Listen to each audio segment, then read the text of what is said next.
Hi, everyone. We are back. We are with Lauri Smith. She is a soulful speaking coach and the founder of Voice Matters. Lauri, welcome. Thank you so much, Lisa. It's great to be here. And there we go. Perfect. As we begin, I know you're just coming back from a break. I would love to have all of you connect to yourselves as I get started here. And you can drop this in the chat that you can see. I can't see you, but you'll be able to see each other's. And most importantly, feel where you are right now by filling in the blanks at the end of each sentence with one word or a short phrase. My mind is, my body is, my heart is, and my soul is. Something like my mind is bouncing, my body is warm, my heart is expanding, my soul is clear.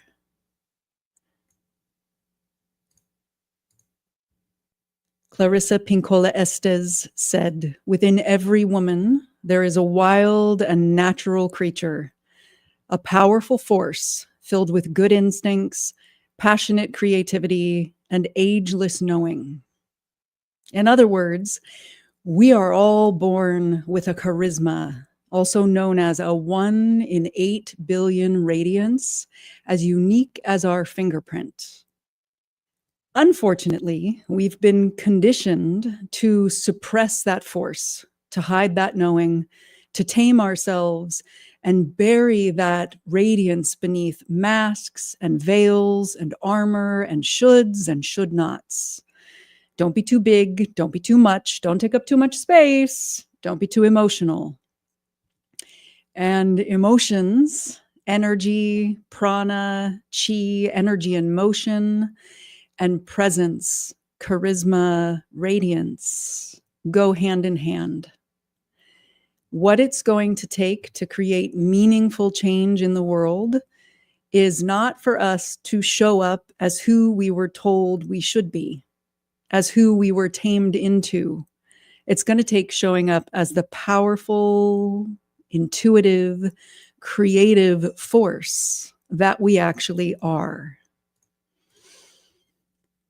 So I'm going to ask each of you to close your eyes unless you're listening while jogging or driving a car. If it is safe for you, close your eyes or just look away for a moment from this two-dimensional device in front of your face. And imagine that you are giving a presentation in front of a green camera light like this one. Maybe it's on Zoom where you can see some of the faces. And notice as you imagine it, your mind, your body, your breath, your energy, your heart, and your soul. Breathe it all in. And then let's let that imaginary situation go and do 2 more. If it works for you, you can take a breath in and release. Now imagine that you're in one of those dynamic meetings around a table. There's like 20 people in the room. The conversation is popping. And as you imagine that, notice your mind, your breath, your body, your heart, your energy. Notice when you chime in and when you don't. And how does that impact your body, your breath, and your energy? And now inhale again and let that one go. And now imagine that you are walking out on a stage, possibly with a red carpet in the center of it, hundreds of people gathered live, a camera on you recording it and streaming it out to millions of others. And as you walk out on the stage, notice the energy in the room. Notice your body, your breath, your energy. Notice how the faces shift and the body language shifts and the energy in the room shifts as you speak. Breathe all of that in. And then go ahead and wiggle your fingers and toes. Gently open your eyes and come back to here, today, in your seat or your car or your jog, right here, right now. And note for yourself and possibly comment what thoughts, emotions, and energetic and physical sensations did you experience as you were imagining those three scenarios? And they will come back around later. When I was 7 years old, my mom found me in the backyard talking to myself. I had been playing make-believe with some friends, actually making up our version of the Brady Bunch. And I was Cindy Brady. My hair was actually longer, like in this photo, so I had to curl it up in little pin curls to look like Cindy. And my friends did not grow up to be actors. So at a certain point with the story making, they got bored and they went off to the pool. And I said, okay, I'll meet you later. I'm going to finish the story. And in that moment, I'm dancing around in the garage, in the backyard, talking to myself. And my mom opens the garage door. And it's now clear that was like my first spotlight. All of a sudden, light on me. And she could have said, what are you doing? Stop that. Which is what much of the world does to us, and much of my world did to me later in life. But instead, she had the intuition and the wisdom to take me to an acting class. And theater, as you may know, has a light side and a dark side, just like just about everything in life. The dark side is what you see in movies like The Understudy. It's kind of a Mean Girls environment where it's us against you or me against you trying to get the role. The light side of the theater became my first spiritual zone. It's a place where people are holding a mirror up to life through deep storytelling. And I found my people, capable of being vibrant and alive and full of fire, and allowing me to express the fire within me, while also being connected deeply to people who were able to be present in a way that most of the world was not. Still, as I grew up, I took the good girl path. I went to college. I was the first in my family to go to college. I got a job after college working for Long's Drugs. I was employee of the month, and then I was promoted and I became a photo lab supervisor and then a regional photo lab coordinator. And then I left that job and I got a job in the Silicon Valley, which I now realize is one of the most masked up places in the world. I was still doing theater, and I was kind of this fiery, vibrant, alive, expressing myself version of myself during the nighttime. And during the day, I was wearing the masks of what I thought I needed to be, of who I thought people still wanted me to be. And one day, I was an executive assistant. After a show ended, someone at work in the Silicon Valley asked me to fax something, and this voice inside screamed, "Don't you know I'm meant for greater things?" And I was. And it also occurred to me the moment before that voice inside screamed that that person who asked me to fax something, AKA do my job, was not the person keeping me small. I was the one at that point keeping myself small. I'm the child of two recovering alcoholics. They're no longer with us. They met in Alcoholics Anonymous before they ever had me. So I am the sober baby. And with the sober baby came this unspoken pressure that as an empath I tapped into, this immense pressure to be good, to not be too wild, to not be too out there, to never go outside of the lines, because they were worried that I would have issues with drugs and alcohol like them and like so many members of my family. Yet as I was walking this good girl path, I kept feeling this calling to go live a more aligned life, because I felt the cost of being masked up with emotional masks on my face of I'm fine, I'm good, I'm intelligent, I've got it all pulled together, I'm capable, and armor in front of my heart, while expressing my true self and my full range and my fire through characters in the theater at night and on the weekends, which also was a very tiring life to live. And around the time of the fax moment, I had a moment in my favorite acting class ever. I was doing an exercise one day, and normally we would be up there with 2 to 4 other people. And on that day, I was up there all by myself. And the class kept kind of throwing these scenarios at me.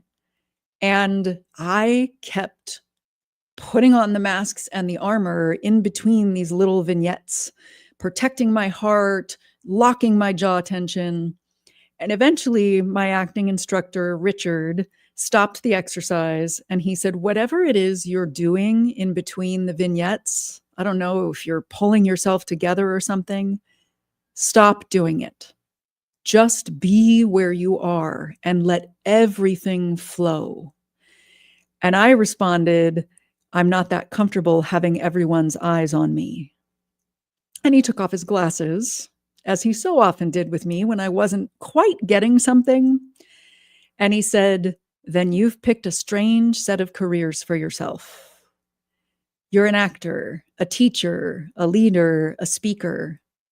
Part of you wants this. Part of you knows you're meant to be seen. And it was like he spoke through the veils and the masks and the armor to my heart and soul. He even was speaking through decades of protection that had built up that armor to the 7-year-old me dancing in the garage spotlight, expressing her fire. And I deeply trusted him at that point and the safe and sacred space that he held. So even the parts of me that were used to protecting took a leap, went back into the exercise, and started actively releasing the armor and the shoulds and the should nots and all of that good girl muscular tension. And it was like decades of that protection were melting away in a kind of fire and ice sensation. And when the exercise was over and I looked out at all of my classmates, I was free. And I could see and feel what kind of day every single one of them were having. I now know it was my first moment of oneness that lasted beyond the acting, that happened outside of the playing of a sport, where it was timeless and spacious. And I realized shortly after that I crossed a threshold in that moment. I walked through a doorway, and the threshold that I crossed was one back into embracing and being everything that everyone had been telling me consciously and unconsciously that I couldn't or shouldn't be for my whole entire life. Wild, emotional, raw, empathic, unmasked, intuitive, untamed. And it hasn't just been that moment. Pretty much every meaningful, transformative moment in my life came from crossing that same threshold, getting cast as the fiery Abigail in the Crucible, even though everybody was telling me that I looked like the mousy Mary Warren. primal birthing myself and climbing my way up a ropes course tree, kind of primal birthing myself on the side of the tree and then scaling the rest of it to the top like Spider-Man, even though I went into this ropes course exercise nearly spitting and vomiting because I was so afraid of heights. That was the first time someone called me wild woman. And by wild, I don't mean rabid or crazy, which is what people are telling us we will be if we embrace our intuition, if we embody our true selves. There was also a moment where I discovered a goddess voice that didn't come from my head, but from something primal and sacred and uniquely me in my core. That threshold that I've crossed led to oneness. It led to my voice. It led to my radiance. It led to changing my world. And I believe it is what will lead to changing the world. Every single time it was the same. I let go of what the world told me I was supposed to be and remembered and embodied who I actually am. And what I found is that when we embrace it, there is a primal life force inside of each of us that makes us vibrant and alive from head to toe. And when that primal force, that chi, that prana, that energy meets our purpose, we become magnetic. We become radiant, our 1 in 8 billion radiant selves. And now I get to spend my time doing theater at nights and on the weekend. And in the days, I help wild-hearted leaders and loving rebels shift the vibe in the room when they speak, to let go of who they were told they had to be and step into the untamed, radiant pulse of their purpose so they can ignite meaningful change. Because it's my calling and because I know that is what it will take to change the world. Presence begins where primal and purpose meet. So if presence begins where primal and purpose meet, how do we get it back? I've got a mantra and a method for you. And I'm going to repeat it again and again and again so that you hear these 3 words like a mantra. And we'll also break it down and play with it a bit today so that your body, your heart, your soul have a lived sense of what it means. And then when you say the mantra in your head during the big important moments, the possible threshold moments in your life, you are remembering, which is what we are all doing. We were born as the radiant version of ourselves. So it is a remembering, not a learning to be something other than what we are. Intend is setting an intention for what you want to create. And this can be for a formal speech or an important conversation in your life or one of those dynamic conversations. It's setting the intention for what you want to create, not putting your attention on what you want to avoid or what the world told you you should avoid. By focusing our attention on our audience and what we want to create, we take the wheel away from the soul suckers. The soul suckers are the inner critics that suck the soul right out of our voices, that dim our light. They are the voice inside of us that carry all of those too much, not enough, should and should not messages. They interpret all of the sensations as bad and try to make them go away. Those sensations are not bad. We are intuitive beings. We feel the energy around us. We can make magic with that energy when we embrace it. Attempting to suppress those sensations suppresses the primal life force. focusing on what we want to create channels it into being able to transform the vibe in the room. It's connecting to our sense of purpose or our why, which is greater than our own fear. And it can be even as simple as in like the early 2000s, there was a Volkswagen W commercial, a Volkswagen Jetta commercial in the rain that I thought was really cool. And once I saw that commercial, my attention was on it, and I started seeing that car everywhere. When we put our attention on what we want to create by setting an intention, we see signs of the room shifting toward that. Even in a networking meeting, we might set an intention to give the people in the room hope.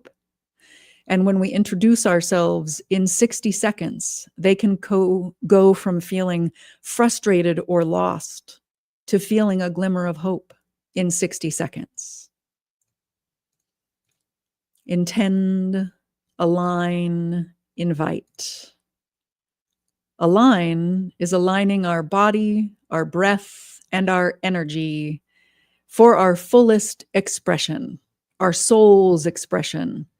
It's realigning it with your version of the 7-year-old dancing in the garage spotlight, or your version of the primal moaning goddess, which might be a quiet, still, intuitive whisper, because that is the presence, the 1 in 8 billion radiance that you are here to bring. To align your body, I'm going to invite you to play with this with me right now. Move around a little bit and feel around for a sweet spot on your seat or your feet where your body is doing the minimal amount of work possible to be upright. It's like there's a sweet spot. If it's on your feet, then your knees, that thing that we did when we were kids, the hip bone's connected to the leg bone. It's feeling your feet and feeling your ankle aligned on top of your feet, and then feeling your knees aligned and your hips aligned and your spine aligned and your heart aligned, so that your bones start to do some of the work that they're designed to do. And the muscles are also working, but they're not overworking. You're not slumped in your chair or falling down. That would be too little effort. So you're finding a balance of effort and ease in your body.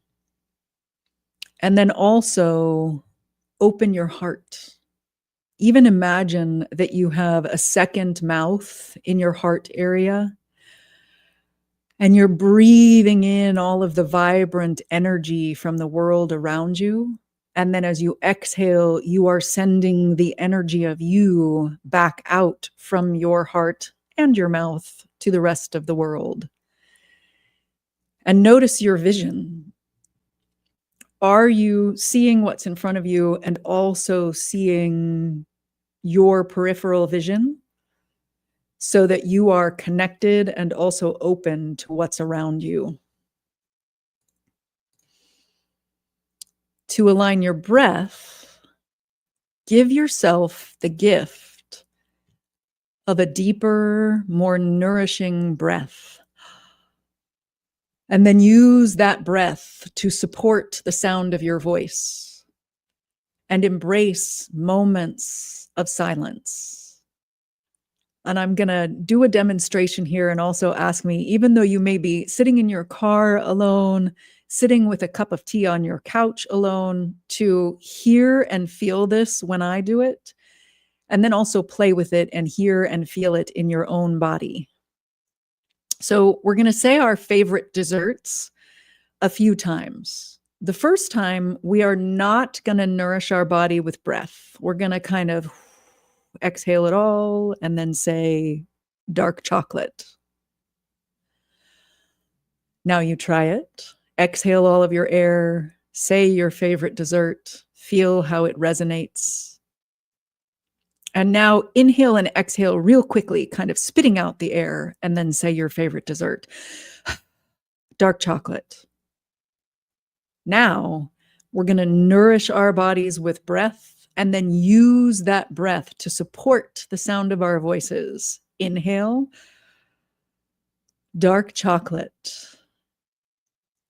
I even started to salivate as I said it. And now we're going to bring in just a little bit of energy.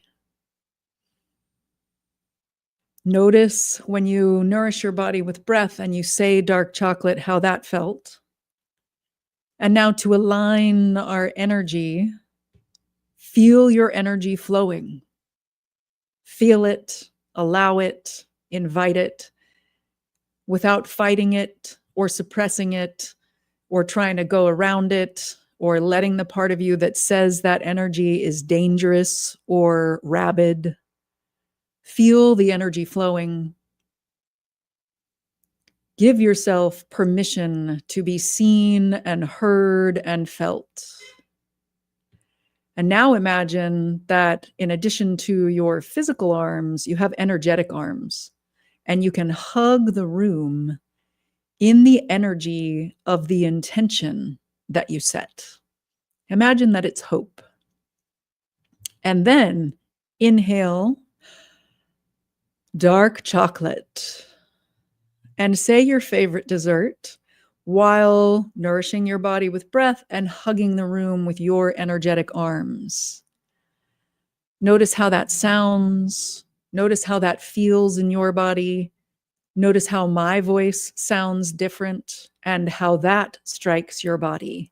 Because the sound waves are literally touching other people. They're going through electronics and devices on the way right now, and they literally touch you where you are.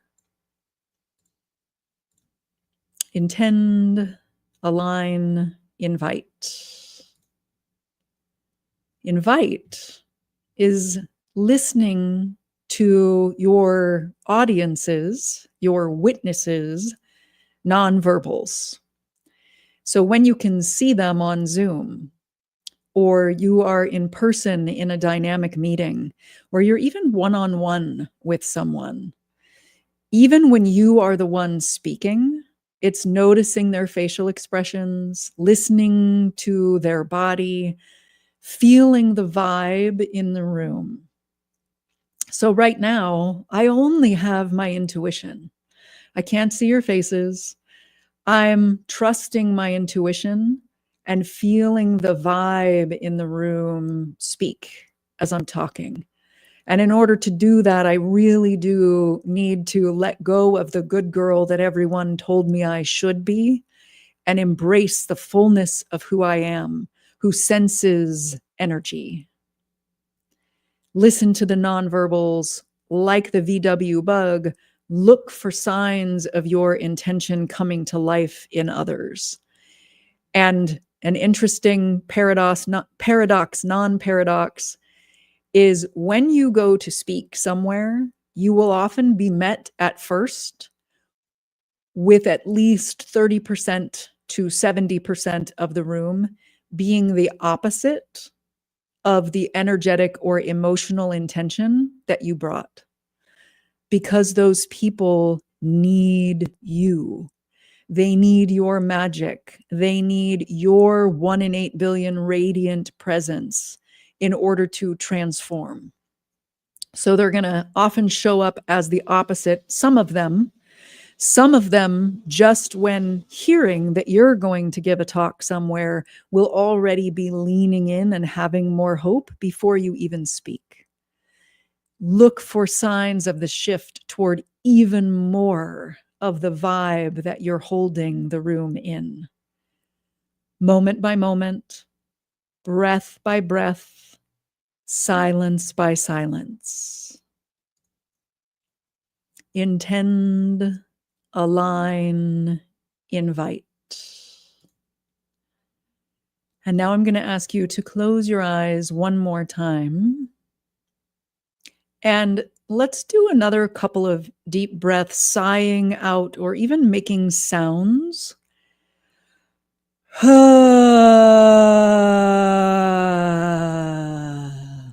with every inhale and every sound that you make, you're releasing the soul-sucking thoughts of the past, of the shoulds, letting it all go. Anything that you don't need in this moment or that no longer serves you. One more.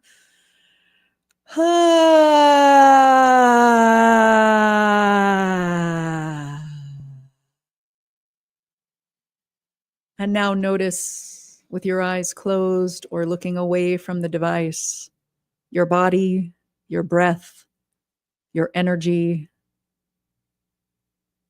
even your mind. Notice your heart.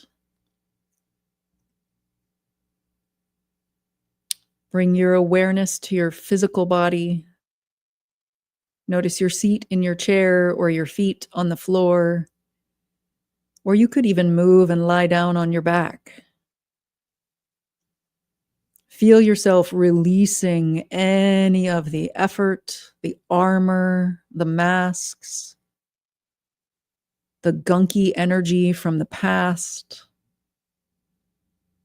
Release all of it out through your mouth and down and out through your tailbone and down and out through the soles of your feet, where it returns to the earth and becomes fertilizer for something else to rise. And now as you breathe, see, feel, imagine that you have energetic root systems that extend out the soles of your feet through that top fertilizer layer of earth. And they keep extending down and out deeper and wider into the earth until eventually your energetic root systems reach the very center, the very core of the earth. And they anchor or plug into or wrap around the core of the earth. And now as you breathe, see, feel, imagine that you are drawing up roots, energy along these roots that nourishes your values and your fullest expression, the fullest expression of your 1 in 8 billion radiance and of your soul's purpose. And you draw this energy as you breathe through that top fertilizer layer for a little bit of extra nutrients into the soles of your feet. And as you breathe, you draw the energy up your legs to your core, and from your core up along your spine to your heart. And from your heart, this Mother Earth energy travels down along your arms and out your physical fingertips and beyond along those energetic arms. This energy also moves up your spine all the way into the top of your head. And then you can also open up the crown of your head, the top of your head, and send some upward roots into the sky, connecting to the sun, the moon, the stars, and your very own personal soul star in the sky. And as you breathe, you draw expansive, inspirational, spacious sky energy down through the top of your head and into your body, where it fills up every nook and cranny of your body. And take a moment and place a hand on your belly and another hand on your heart. And feel the earth and sky energy, the grounded earth energy and the expansive sky energy dancing together inside of you, inside of your physical body and inside of your energy bubble.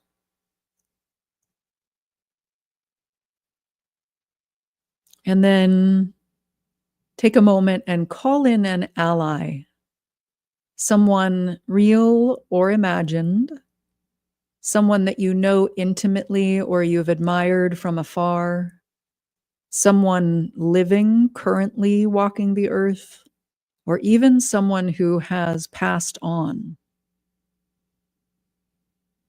imagine it could be even animal, vegetable, or mineral.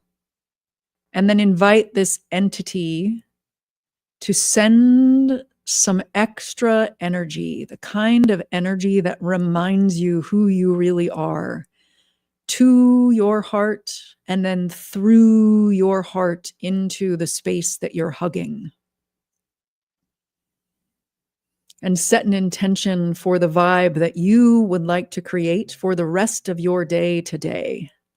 Hope, passion, curiosity, spaciousness, groundedness, love, fire, stillness. Pick one that calls to you, that feels like it's part of the gifts that you are here to bring, part of your magic. And then begin to open your heart. If it's not already, breathing in and out through the second mouth in your heart. Nourish your body with slightly deeper breaths, preparing to speak later in your day.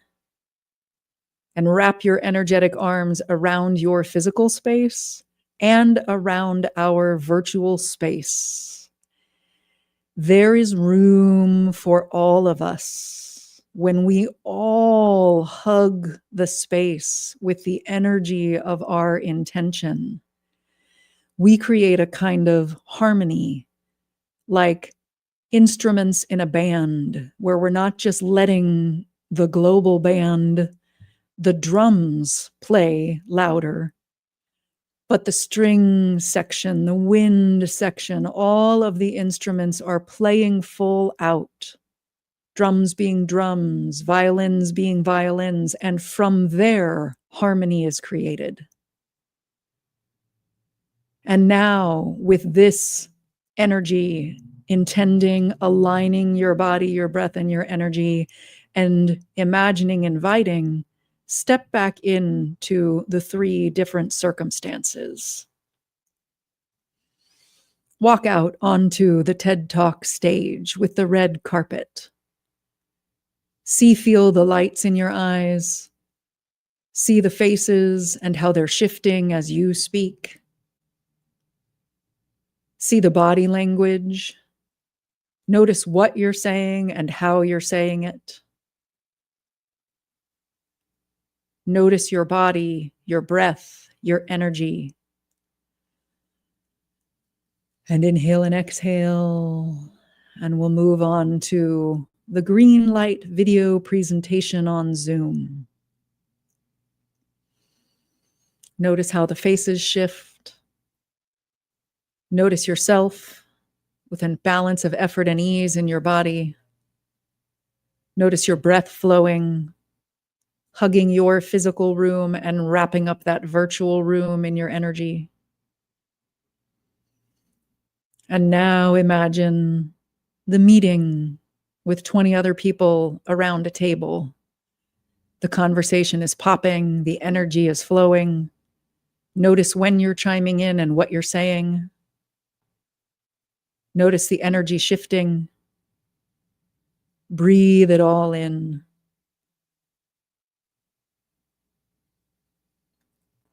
And then go ahead and take a deep breath. Wiggle your fingers and toes. Feel your seat in your chair. Open your eyes, gently take in the light around you, and then come back to the screen. And notice what was different. And if you feel like it, comment about what was different when you imagined the TED Talk, the Zoom, and the meeting. And I have a question for you. What is the threshold that you are currently called to cross? And what might open up for you in your life if you crossed it? When we allow ourselves to be seen while expressing the wildness within us, we unlock our 1 in 8 billion radiance, and we give others permission to do the same. And only from there, by speaking from the radiant, untamed pulse of our purpose, can we transform the vibe in the room when we speak? And then together, as that global orchestra, we can help raise human consciousness and ignite meaningful change. I have a quiz. It's called the Speaker Alter Ego Quiz. The QR code is on your screen. It will help you understand what masks you might still be wearing or be tempted to wear in your life. And after you take the quiz, you will also receive the Soulful Speaking Guide to help you move towards speaking from the untamed pulse of your purpose so that you can ignite meaningful change. Thank you. Thank you very much. Thank you for hearing my story and for playing along.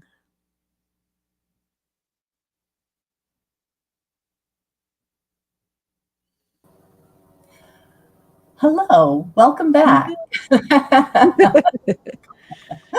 Thank you so much. What a great exercise. That was amazing. You're welcome. I was sitting here writing down everything and going through and breathing. I needed that so much.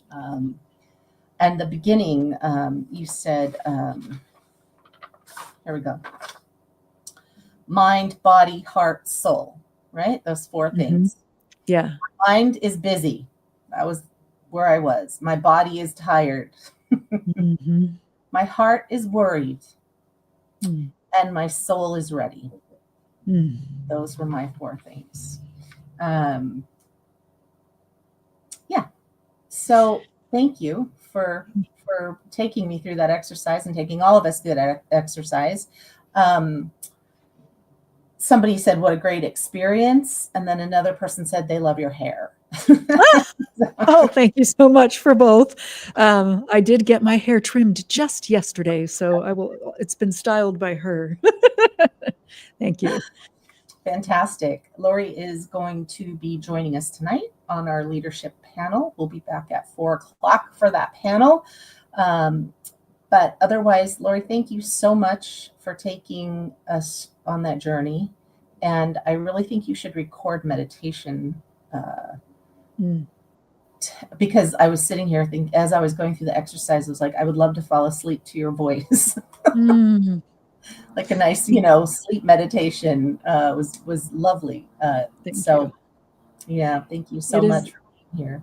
Yeah, years ago, I used to do like 21-day series because that was like all the rage, and I felt called to do that. And I do have a file of those kinds of exercises from inside the speaker studio and the Soulful Speaking Immersion, where I take people through it and I record it. And I was really good for a while about dumping them in another file to have the audio cleaned up to then release them somewhere on Insight Timer, or launch another 21-day series or something like that. So I have some of them. I fell a little off the wagon in remembering to pull them from the recording as I got busier. And I have a lot of the recordings, so I can go back and do that. Yeah, I think it would be great. I think your voice is amazing, and I would take advantage of that kind of a program with your voice. So thank you so much for joining us, for sharing your story. It's just wonderful to experience and be part of. I think, when we hold space for each other and we're there and we're witnessing what the other woman has gone through, we're actually we become part of. So I love being allowed to do that on this platform. So thank you very, very much. Yeah. Thank you. And we'll be back. Stephanie Puente was on the schedule. We made a mistake. She was actually a workshop facilitator. So I'm going to be back at the top of the hour, and I'm going to go through all the things that we're going to be doing in 2026. So we'll see you in just a few minutes.